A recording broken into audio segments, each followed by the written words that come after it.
Yo, in this video, I'm going to take a look at every single map in Splatoon 3 and rank them on a tier list based on how strong I think the Tri-Stringer is on that map. I'm going to do an in-depth breakdown on every map in the game and name at least one thing in each map that the bow can take advantage of to win games. If you enjoy this new type of video with my unscripted analysis, be sure to leave a like, subscribe to the channel, and drop a comment letting me know what you thought of it. Thanks! Okay, so originally I was going to do a tier list for every single map and mode combination, but I figured that was just way too many things, so I decided to just go with the maps and maybe just like have some specifications for like different modes. With that being said, this is an ordered tier list, by the way, and I guess I'll get started with the lowest one, which is Wahoo World. I mean, this stage just sucks. We can agree on that much. This stage sucks. Let's look at its best mode first, which I think is Splat Zones. Okay, so for Splat Zones, there's some like a good niche for the weapon here because these walls right here, a lot of people like to play around these walls, and a lot of people like you're gonna commonly see like the more aggressive weapons play around here before they attack, and you're gonna commonly see a bunch of backlines play from here. And to challenge both of those positions, you as a Tri-Stringer can play from this area and just like have that wall of protection, or like right around this tall wall here with the timer for the bridge. You can play around this wall, or you can play behind this cover here and just be able to arc shots over the walls and just like completely just add a lot of pressure to these areas and like sometimes just cut them off. And then for dealing with some of the back lines, though, it's a little bit more difficult and more risky since there is like that part that you can climb up here.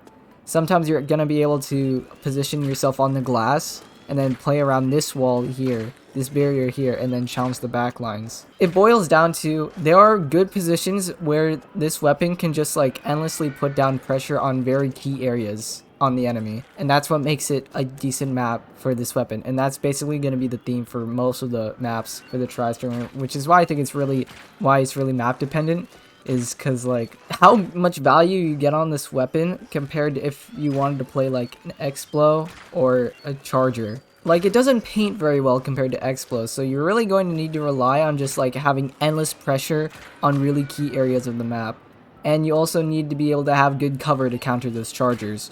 So this specific mode of Wahoo World kind of works well for the Tri-Stringer to be able to do both of those. But then you look at like something like, let me show the tower control layout. Even though I think tower control is a good mode for this weapon, I specifically think that this map with this mode is really hard for the Tri-Stringer, because immediately, like, first of all, this is a risky position to play because you can have like sneaky weapons come up and attack you from there, and also backlines can potentially shoot over this wall if you're a bit too backed up. Like an E-liter could probably snap you across here, so that leaves you with like, this is the main area where you want to play. This plat right here is where you want to play. But literally, like, the first path that the tower takes is directly towards this area. So immediately, if any like aggro weapon comes towards here and you're alone, they can just pounce on you, and it's kind of really tough to hold on to that area. And in general, it's really hard to attack the tower when it's in this area from any position that isn't from this plat here. It's kind of difficult, so you get forced back away from here, and then they already get down to like this area. And by this point, once the tower gets down here, you probably already have their backline. I'm going on the assumption that there's probably an E-liter on the team, which is like honestly like a really important thing to consider because E-liter is a huge counter to this weapon. So I'm always going to be considering, is there an E-liter on the team? If there is, then how good is this weapon still if you have to fight against an enemy E-liter?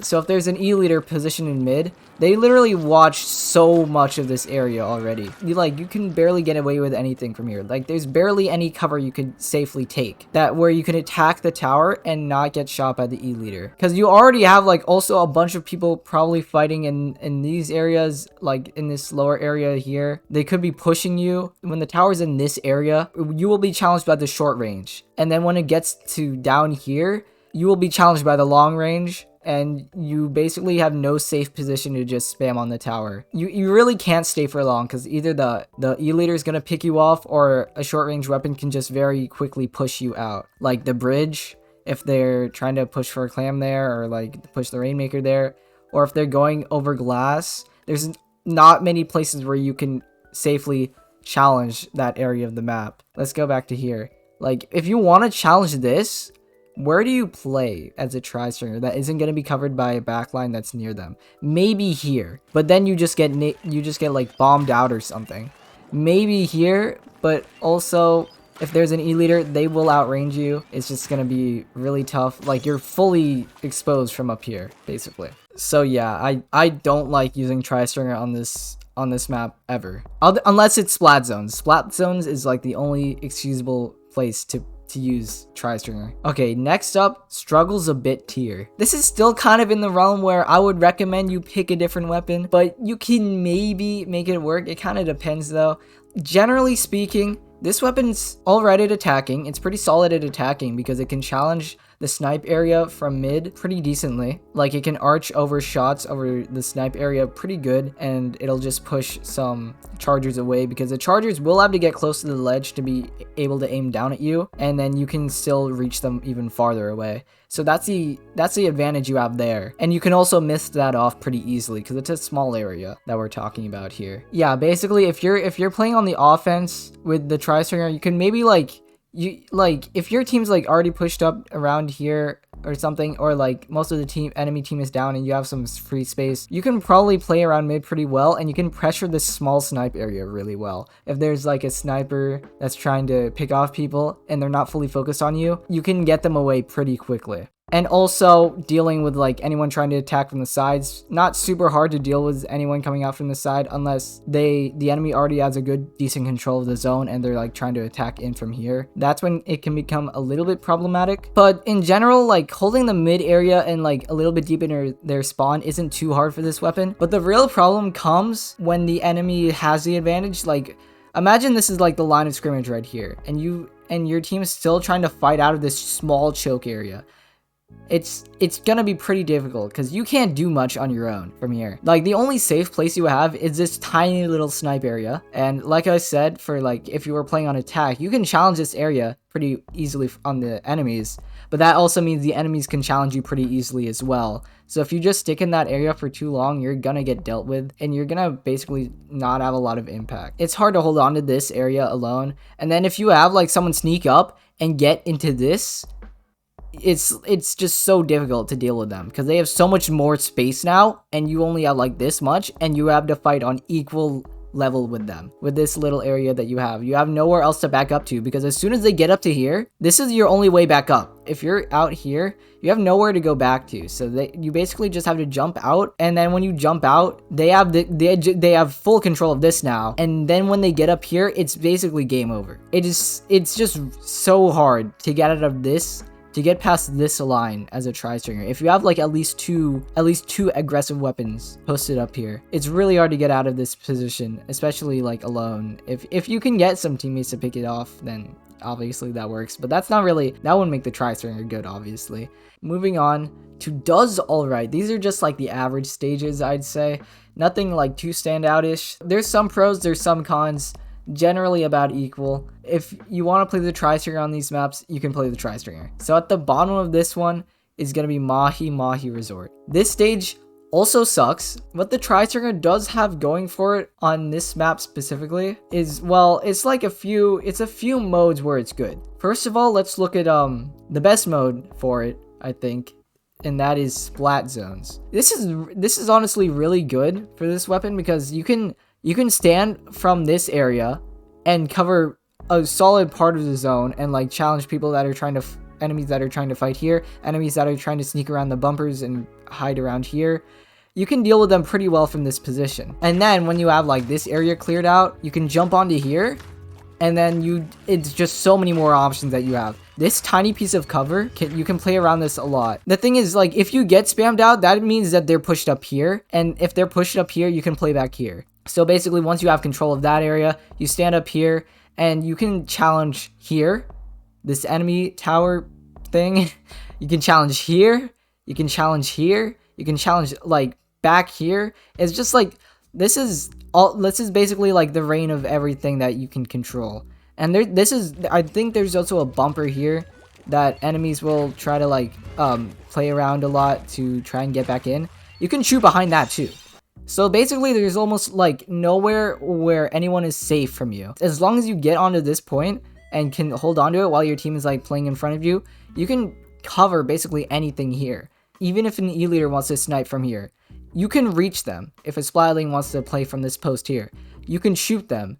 And you can also stand behind this tiny little cover. You can play around it. It's a little small, but you can play around it for sure and shoot over it and just get these people off of here. And then they have to drop down and deal with everybody else. This map mode is honestly pretty solid for this weapon. But then like you get to tower control is probably like the second best for this weapon. The reason I say that is like when the water is up, this weapon is honestly a lot better because like you can just stick around here, right? You can just stick from this plat right here and reach like generally anywhere that the enemy wants to push. You can stop a push from here really easily. It's a super small choke. You just throw down a miss. Anyone trying to push there, you can like spam some arrows. They cannot take control of that area without you noticing. And if you do notice, you can deal with them pretty well. If they get to this area, it's a little annoying, but they really can't do that much to you. You literally just like walk over here and keep pressuring this, and they're not gonna be able to do anything about it. So it's not that big of a deal until like they jump over maybe, but that's also, you're gonna be able to deal with that generally speaking. The fact that the enemy is mostly restricted to this area of the map and cannot get close to you. If they don't take control of literally this entire area from your team first before getting on the tower, you can literally just like almost always shoot the tower off. You can always get someone off of the tower. And that's while the water's up, because like there's like no way for them to push you unless someone sneaks through here. In that case, it does get a little difficult, but you're just gonna have to hope that your team can deal with them. So like in mid, when the water's up, you're gonna do well. It's gonna go well for you. That's why it's good for tower control. When the water does go up though, I keep mixing it up. When the water does go down though, that's when it starts to become a little bit of an issue. So now they can push you from here. This is still like a really easy place to like just cut off, right? You just throw a mist here and you start spamming arrows, and like it's really hard to push because they have to jump up to you and it's just literally one tiny thing. So it's kind of easy to deal with that. Once they get past that, there's just all this area that you immediately have to start conceding. You cannot do much from here, and you're kind of just relying on your teammates to be able to clear them out of this area. When the tower gets up to like this point, there's like only one good place where you can challenge it from, and that's like here. And it's not even that good because you will get shot pretty soon. If the enemies fight your teammates here and they win, they are gonna go to you and you have nowhere to go. This position here is probably like the safest that you could have, but you literally can't do anything from this position until the enemy's like already at the third checkpoint, which is like somewhere like here. There's probably gonna be so many enemies just like spamming at you and just making your day miserable because they literally have more ground than you in front of your own spawn. Mahi resort moment. It's good on zones, it's alright in tower, and it's just kind of bad on the other modes. That's my verdict for Mahi. We have, what is it? Sturgeon Shipyard. Personally, I just don't like this map when I'm playing backline. I don't really like playing around the high ground and the cover that it does have. That might just be a me thing, but I just don't like it. Let's look at like tower control. So you can play from this snipe area here, and you can just stop the tower pretty decently from behind here. Like you can shoot arrows over and stop the tower a bit. But at the same time, this is kind of an awkward place to play. Like what positions do you play from if not in this great area? There's not that many. And from here, you can't reach super far. Like you can maybe reach up to here, but if you want to like really cut something off, you're gonna need to use a mist, and that only reaches up to like here-ish. The terrain is very awkward for this weapon, I feel like. The plus side that it does have is that you can challenge the enemy snipe really well because you can arc the arrows over the cover, right? It's just like the positioning is kind of limited. It's just kind of awkward. I don't know. This map's just awkward. I don't know. I just don't like it. Okay, up next we have Mincemeat, another map that sucks. I want to look at splat zones. This is probably one of the worst modes in this game. The tries area isn't bad on this game mode because it can challenge the zone pretty easily. Like it can challenge it from almost anywhere here. It can also challenge the truck. That's pretty important. You can play from this outpost here, this like little snipe area here, and you can challenge the truck for the most part.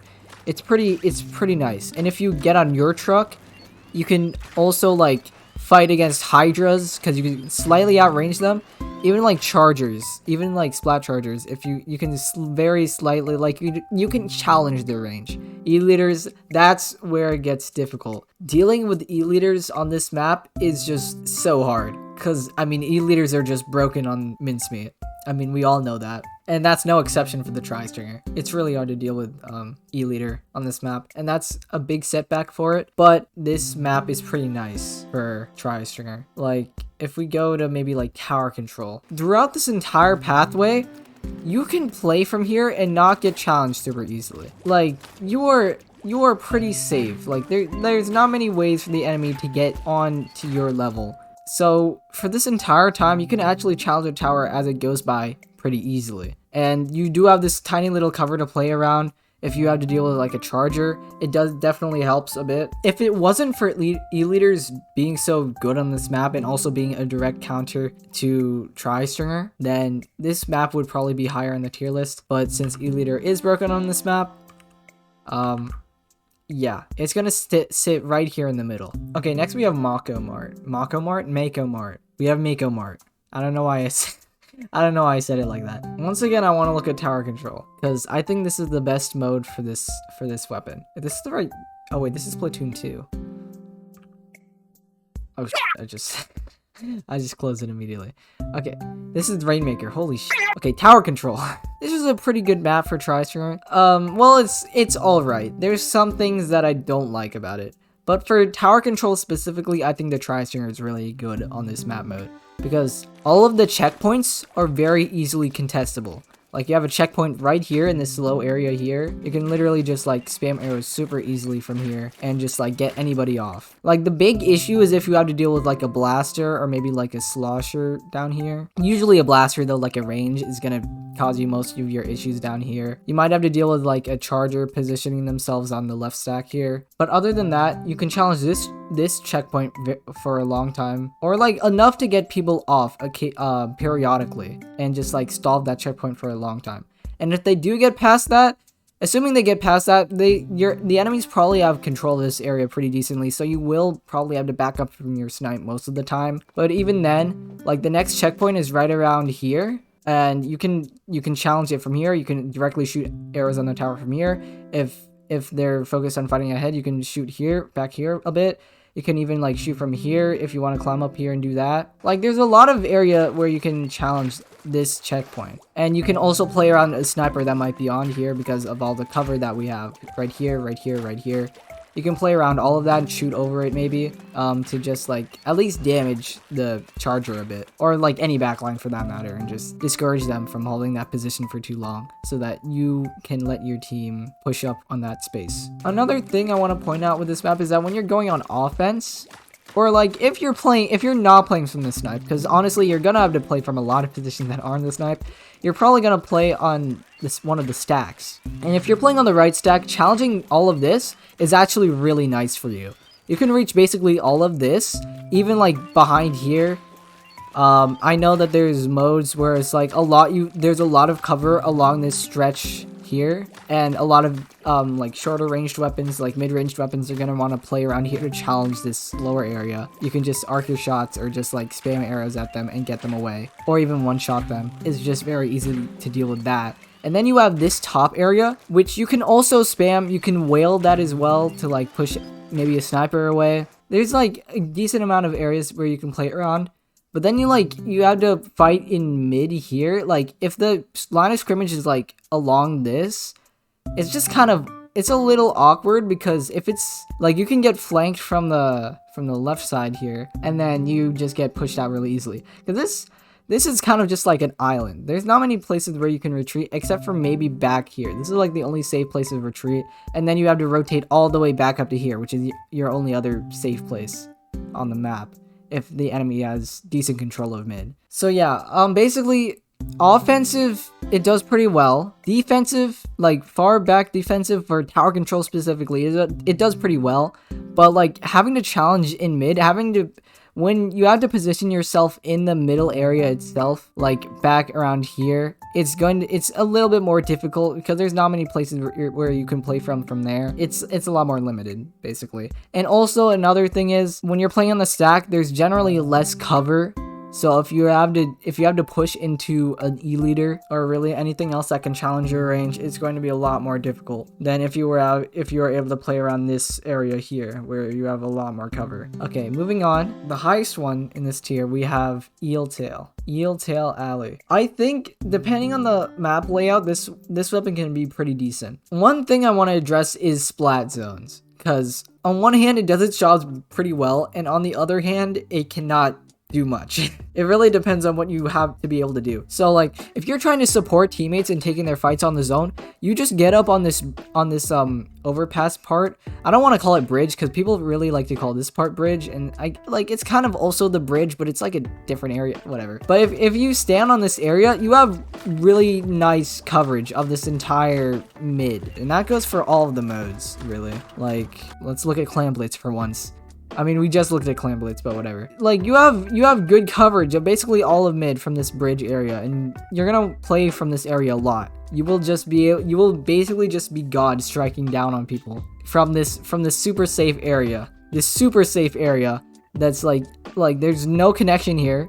You can even challenge like Splatlings or potentially even Chargers that want to play up here. You can challenge them too, and you can basically almost catch everything that's happening. You have a very safe area, not a very safe area, but you have a relatively safe area where you have a huge part of the map, a really important part of the map that you can help control. And that's why it's good on this map. It's bad on this map when the enemy takes control of like here and like here. If you're cleared out of this space, like if the enemy decides to push up on this area and they can get away with it, if they get past this strip, it's like, and they get into here, God, it's so annoying. If they have like all that ground to work with, it's very hard to slow them down when they can rush you, really. As long as you have control of mid though, you should be fine, really. Once you lose control of mid though, it does become a little bit more difficult. Honestly, the strengths that it does have in mid make it pretty good, and I would be completely fine with playing Tri-Stringer on this map. Now we're moving up a tier into the solid tier, and this is where like, okay, this map is in rotation. I'm very much comfortable with playing Tri-Stringer on this map. I'm very much comfortable with it. So let's look at Inkblot Academy. Well, let me just get out of the way first that this weapon is like very meh on Rainmaker, because I mean this Rainmaker stage is just kind of bad. There's only one checkpoint, and it's also like right there. Like the best you can do is probably like hold this choke for a bit. Like this is a significant choke that you can block off for a certain amount of time, that is. So basically like your best fighting chances like in mid, and then after that you can kind of play around here and cover basically all of this. If they go for a slow push, you can deal with it pretty well from just standing up here. But if they do go fast, it's kind of hard to catch them. That's definitely the worst mode for it though. If you go to like tower control, I love this map mode for Tri-Stringer because I mean, if anyone wants to get on the tower, first of all, you have so much space.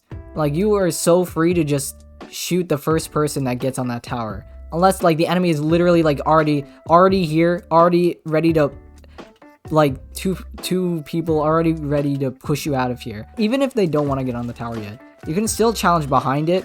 You can stop people from getting on these stacks here. That you can just shoot them off pretty easily, so they barely ever get the high ground. You can shoot behind them. You have a pretty decent reach of all of mid, even over the tall parts, because you can just arc your shots over. And you can do all of that from either, like, from here. From this common platform area here. And if you need to back up, if your platform is getting challenged, then you can also back up to here. If it wasn't for this thing here, then this would be amazing. But because this is here, it does get a little bit more annoying. If an enemy does manage to push up on you, then it becomes a lot easier for them, all of the rest of the enemy team, to push through your platform. But yeah, just the fact that this weapon can challenge so well in mid is why I have it up as high as I do. Now, Museum. Okay, let's look at Rainmaker for this one. Tri-Stringer is pretty good on this map. Like, the main issue is that E-Liter also is very good on this map. And that's like the main issue. But unlike something like Mincemeat, you actually have some stuff that you can kind of play around. If you want to basically challenge mid, generally an E-liter will not be able to reach you from the other platform here. So you can challenge from this spot, and you can, like, because you can arc your shots, you can get people behind the middle spinner. You can get people trying to drop down on the flank route on the side. Yeah, basically you can just get a lot of this central area. Or you're starting to notice a theme, is that if you have a map where you're able to challenge basically where you can reach basically all of mid from one general safe area, then it's a good map for this weapon. And also, looking at like Rainmaker specifically, it's very easy to deal with Rainmaker pushes because they have to make a jump to go this way, and you can just miss that and just make that almost impossible for them to make it through. And then there's also this ramp, which you can also slow down with mist and yada yada yada. You can stop that push. It's pretty good. And on top of that, you can get on top of the side spinners and even shoot from on top of here to get like to be even safer and still have that same impact, because your arrows will fall and still hit people. The issues with that though is that you are more exposed, but it's a lot harder to challenge you. Now let's look at Hagglefish. Let's look at Hagglefish. With this map, this canopy is so good for the tri-stringer because it's uninkable, but the tri-stringer can strafe pretty fast on it, pretty considerably well on it. And you can kind of play around this pretty well, just like sniping around, and you can reach almost all of mid from here. Even if you get on the edge of the canopy here, you can reach back in this area for the enemies. You can like damage people here. You can also shoot over the stacks in mid here and like damage people. This cover is just super good. This snipe cover is super good because you can literally see almost everything. You will be able to notice someone pushing up on the left. You will be able to notice someone pushing up on the right. And you will be able to like either call that out to your team if you're in comms, or as long as they don't get too far deep, you can deal with them yourself. Because you just have so much range from this spot. And also chokes, especially when you look at like tower control and like the tower is reset in mid and someone's trying to get past one of these spots. It's really hard for them to get past it. And on top of that, this weapon can also attack pretty well too on this map. Like I said, like this canopy is so good as a defender. That's why the tri-stringer is so good at attacking, is because it can challenge this area as an attacker. Like from here, from mid, like you can be dealing with like a Hydra or like whatever, a Hydra, ballpoint, whatever, maybe even a charger. They can be up here and you could be standing right around here and just peeking around, and even if they're like backing up to charge up or something, you can shoot them. You like, if they're not in line of sight with you, you can still hit them and you can still get them off. And they can't swim away because it's an uninkable, so they kind of just have to leave. A hugely important area of the map that you can just force someone off of, and it's just so good. And then usually when there's cover around here, usually there's like some sort of bumper or maybe a box depending on the mode. In this area here, you can shoot over those and you can shoot around those. Like, you can just trap enemies there. They have to be able to navigate around arrow spam, and they can't rush you as easily if they're like trying to play around here. If they try to hide somewhere in this area, you can definitely just push them away. Have them have to expose themselves, and then you and your teammates can deal with them. Yeah, I mean, there's really not many downsides. Like, it is a little difficult to deal with E-liters, but you can kind of play around the cover that you have on the canopy just a little bit because it's not that much. It's good on splat zones. It can paint the zone decently well just from the canopy. It's pretty good on tower control. Like, the only problem I see with it is that when it goes over to this corner, that's when you can play on your canopy here. And that's when you have to play under this one over here. And this is still like a pretty alright area to play from. But it is harder to arc shots because of the canopy above. And when the enemies do like rush up this ramp, it starts to get a little bit more annoying. But other than that, it's fine really. Because as an attacker, you can also challenge this area really well. If your team is like pushed up on this ramp and trying to push up at the tower, and you're like back here, you can get basically anybody that's trying to play from here. You can get anybody that's trying to play from here. You can pressure anyone that's trying to play up close on this ramp here. And when you get really far deep, you can challenge anyone that's trying to play up here. You are always in a position to be able to deal with enemies trying to defend, basically. As long as your teammates are up, of course. So that's why tri-stringer is pretty just solid on this map. because there's like almost always a place where you can fight decently well. Alright, now we have the final two maps, Undertow and Scorch. I think these are the best maps for the Tri-Stringer in this game. Let's start with Undertow. So Undertow, let's look at Clamblitz. I think that this is a really good Clamblitz map for Tri-Stringer because of the chokes and like how the Tri-Stringer can deal with those chokes. So even if you're playing like from this common glass area, the glass snap area, you can cover the main options for enemies when they want to push up to get a clam in. And those areas are right here on the left side of mid, right around this area. You can challenge that pretty well. And then also over here, you can toss a mist here, do whatever, spam arrows. You can cut off this area really well too. So that's why it's good on Clamblitz, and well, really all of the modes where you can have to push in, but you can stop pushes decently well when they come through just these two areas. Like probably the weakest one is probably Rainmaker, because there's not many places you can position yourself if the enemy wants to go for this checkpoint over here. And this is objectively the best checkpoint that you can go for with Rainmaker. It's just a lot easier, honestly, because this enemy spawn is literally all the way up here. And like you can drop down to this place and you already have all of this. You already basically like get all of this for free when you want to challenge for this checkpoint. But then when you want to challenge for this checkpoint over here, you literally only have this as a defender. And that's just kind of stupid. That's just why it's very hard to challenge with the Tri-Stringer when they go for this. Because like you also can't, like if you want to play from up here, you can't do that because first of all there's no glass, so you can't even reach as far safely. Second of all, they're gonna go over here, so yeah, there's not much use in playing in that kind of position unless you're playing in mid and like helping your teammates out. But if the enemy does get the Rainmaker, like you immediately have to rotate from here all the way back to over here, and that's just so far, and you have to like go up this ramp, you have to go around here. It's just long, and in that time you can literally like the enemy can just already get up to the checkpoint very easily. It just doesn't work out very well. And then you have some stupid stuff like splat zones on this map, and splat zones is objectively quite poorly designed for Undertow, because the zones are so small and so easily paintable. There's just immediate high ground in the middle between both of them, and they're both like right next to very small chokes. And as Tri-Stringer, you can do so much here. You can deal with it so easily. First of all, you're playing Tri-Stringer, you're playing on the grass, you shoot a couple arrows, and you just paint half the zone, and now it's contested.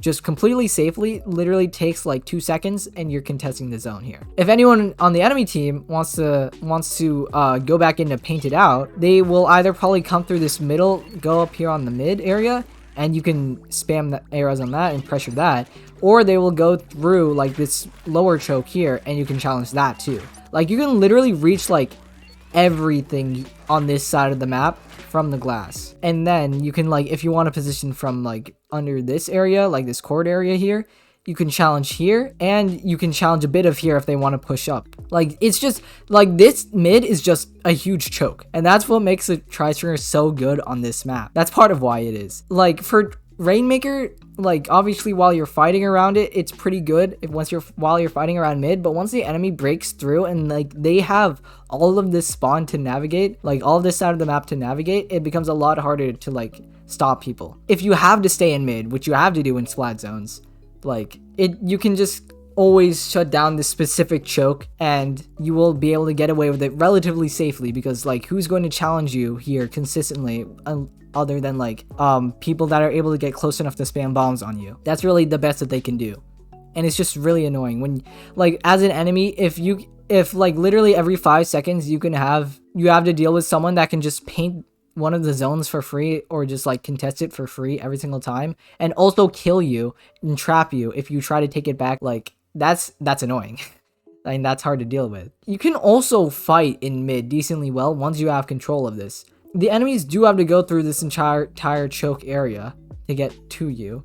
You can challenge the glass. You can't be challenged very easily from the glass, but you can challenge enemies on the glass, because you can arc your shots over the walls, over the glass and hit people there. And you can literally like toss just one mist on anyone trying to push up to take a zone and just spam arrows, and they either back up or they just die. If there's someone else with you as well, they are definitely going to die.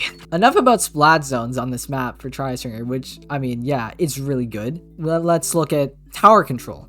And the tower control route does go around here, so it's a little bit like Rainmaker, where if they go like this area of the map is harder to contest, but it's not as severe because it's a lot slower, first of all. And you can even, like, if it's traveling down here, you can even still get some shots onto it from this snipe area here, like as it gets to the first checkpoint. What you can do now is that you have more time to rotate into a better position, since the objective just moves more slowly. So you do have more time to position yourself, even to like here. Like even here, you can deal with it. You can deal with the tower pretty well. You don't have to get all the way up to here, this far side area. You can play from here, and that's closer, first of all. Second of all, that also means like you can play from here or you can play from here, and you just have a lot more area to surround them with. And you always have the upper ground, and you can always spam your arrows anywhere in this pathway. So it's pretty good. Okay, last but not least, we have Scorch Gorge. Like the first map that we saw basically in Splatoon 3, which I think goes along very well with the Tri-Stringer being the first new weapon we saw in Splatoon 3, because it kind of feels like they designed this map with the Tri-Stringer in mind. Like they went together, like they're supposed to go together, because this weapon is just really good for this map. Let's look at splat zones. This middle pillar is like a really important thing to play around. With the Tri-Stringer, if you play even like around on this platform here, or even on the snipe from here, you can reach a lot of the map, even over the middle pillar. Like if someone's trying to play around there or someone's trying to get on there, you can get them off. If someone's trying to push the grates, you can snipe them off pretty easily because they're just going to be walking. If someone's trying to challenge you from here, you can spam arrows and try to catch them. Like this is a pretty popular area to contest, right? Like even here, when you're attacking, like defenders are going to come through here, or you're going to try and push through here. Both of these areas are really important for contesting.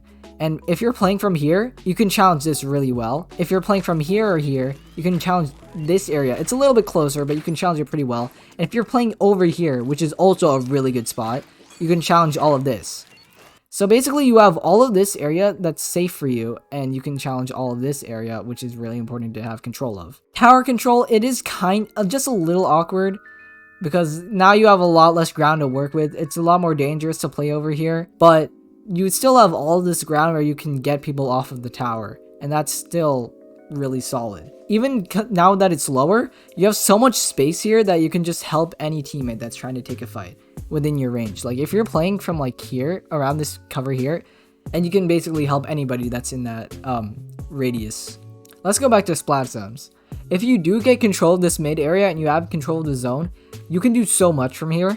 Like you can reach behind the cover here where snipers might try to contest. Like you can reach behind the cover, you can reach snipe, you can reach this area where most of the weapons are going to try to drop down, if not for this area. So you can contest like all of their entrances as well, except for maybe this drop down here or here, but they already put themselves at a disadvantage from going down there in the first place. So splat zones is just so good for this weapon. Like you have all of this safe area. If you take control of this, you can contest all of this area, and basically even from here you can cover most of this, and it's very hard to push past it. And also the big problem with Scorch Gorge is that you literally have to fight uphill out of spawn. Like this spawn is kind of but you can still play up here as like this high ground. You can still play this high ground pretty well for like getting out of spawn, and you can still deal with them pretty easily and help your team push through. And I think this is especially important for Rainmaker, because like the Rainmaker will have to push through this low area, and you have this high area to work with the whole time. And it's very easy to stop a Rainmaker that's trying to push through here, unless like someone's literally on you.